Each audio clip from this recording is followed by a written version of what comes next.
नमस्कार दोस्तों, महाराष्ट्र में मराठा समाज को आरक्षण देने के फैसले पर आखिरकार रार छिड़ ही गया है। ओबीसी समुदाय के दिग्गज नेता छगनलाल भुजबल ने फडणवीस सरकार के खिलाफ मोर्चा खोल दिया है। मराठा समाज को आरक्षण देने के फैसले को सड़क से लेकर कानूनी कार्रवाई करने तक का ऐलान कर दिया है, जिसे लेकर सीएम फडणवीस डैमेज कंट्रोल में जुट गए हैं। महाराष्ट्र की फडणवीस सरकार ने मराठा समाज के आरक्षण की मांग को स्वीकार करके मनोज जरांगे को शांत कर दिया है, लेकिन अब ओबीसी समाज में नाराजगी बढ़ गई है। ओबीसी समुदाय ने नेताओं ने सड़क पर उतरने, आंदोलन करने की धमकी दे दी है और कोर्ट में लड़ाई लड़ने का भी ऐलान कर दिया है। इस पर मराठा समाज से बीजेपी पर पाई थी और तो अब ओबीसी चिंता में पड़ गई है। महाराष्ट्र में मनोज जरांगे की मांग पर मानते हुए फडणवीस सरकार ने हैदराबाद गठन जारी कर मराठा समाज के लोगों को कुणबी जाति का दर्जा देकर बड़ा दाव चला है। कुणबी जाति पहले से ही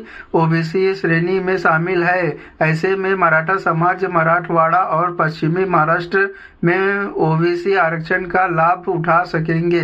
मराठा समाज की मांग को मानकर बीजेपी ने ओबीसी समाज की नाराजगी मोल ले ली है। महाराष्ट्र सरकार के मंत्री छगनलाल भुजबल ने अब अपनी ही सरकार के खिलाफ मोर्चा खोल दिया है। ओबीसी समाज की नाराजगी को देखते हुए फडणवीस सरकार ने अब डैमेज कंट्रोल में जुट गई है। महाराष्ट्र की फडणवीस सरकार ने हैदराबाद गठन को लागू करने की बात को मान लिया है, जिसमें मराठों को सीधा कुणबी दर्जा दिया जाता है। मराठवाड़ा क्षेत्र के मराठियों को कुणबी प्रमाण पत्र मिलेंगे। इसमें से वो ओबीसी के तहत आरक्षण के हकदार हो जाएंगे। सरकार के इस फैसले के चलते ओबीसी समुदाय बीजेपी से नाराज हो गया है। ओबीसी के दिग्गज नेता और राज्य के मंत्री छगनलाल भुजबल ने बुधवार को कैबिनेट बैठक में शिरकत नहीं की। उसके बाद उन्होंने खुलकर फडणवीस सरकार के इस फैसले को विरोध किया। बैठक से पहले वो उप मुख्यमंत्री अजित पवार से मिले और साफ कर दिया कि मराठा समाज को ओबीसी में शामिल करके आरक्षण का संतुलन बिगड़ जाएगा। भुजनलाल ने मराठा समाज को कुणबी प्रमाण पत्र देने के सरकारी आदेश को खिलाफ अदालत तक जाने का ऐलान कर दिया है। भुजनलाल ने कहा कि मुझे बिल्कुल अंदाजा नहीं था कि सीएम फडणवीस मराठा समाज को लेकर ऐसा फैसला करेंगे। इस मामले को कोर्ट तक ले जाऊंगा और कानूनी लड़ाई लड़ूंगा। उन्होंने आरोप लगाया कि सरकार और कैबिनेट उप समिति के मराठा आरक्षण के फैसले से पहले ही तो मंत्रिमंडल को विश्वास में लिया और न ही ओबीसी समुदाय से चर्चा की। मैंने सोचा भी नहीं था कि उप समिति और मुख्यमंत्री देवेंद्र फडणवीस ऐसा फैसला लेंगे। राष्ट्रीय ओबीसी महासंघ ने कहा कि फडणवीस सरकार ने मराठा समाज को आरक्षण देकर ओबीसी समाज के पीठ पे छुरा घोंपा है। हम नहीं चाहते थे कि ओबीसी कोर्ट में से मराठों को आरक्षण दिए जाए। फडणवीस सरकार ने मराठी को ओबीसी का आरक्षण देने का दाव चला है, उसके खिलाफ अदालती लड़ाई से लेकर सड़कों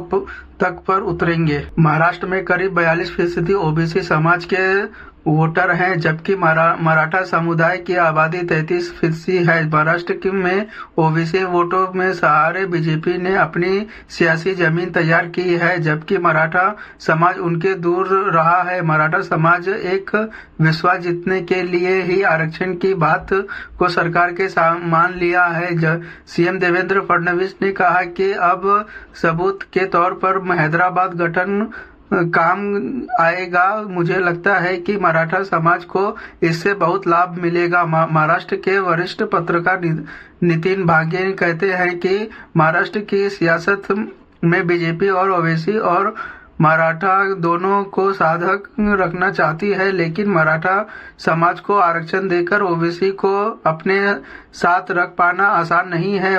बीजेपी को ओबीसी समूहों का समर्थन मिलता है। उसके तेली, बंजारा, पवार, भोईर, कोमटी, सोनार, गोंड और 2 दर्जन अन्य जातियां शामिल है। बीजेपी ने माधव फार्मूला अपनाया था, जिसमें इसके इस्तेमाल माली, सगर और वंजारी के लिए किया था, जो मराठा राजनीति के खिलाफ बीजेपी का प्रयोग था। ऐसे में मराठा समाज के आरक्षण देकर ओबीसी पर पकड़ बनाए रखना आसान नहीं होगी, जिसकी झलक छगन भुजबल ने दिखा दी है।